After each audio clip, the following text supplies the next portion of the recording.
Hello! Ngayon tayo no-see.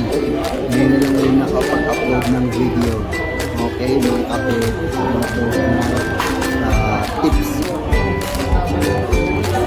Sa McDo, yung large coffee.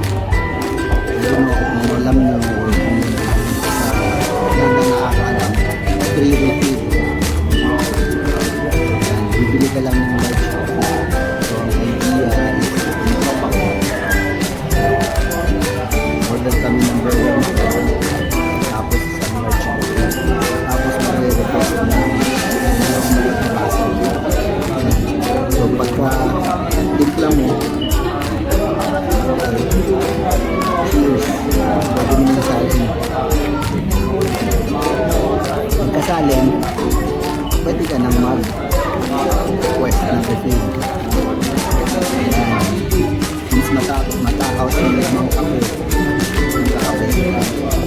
Hindi ko na pa mauwi. Malamang mauubos ko ngayon.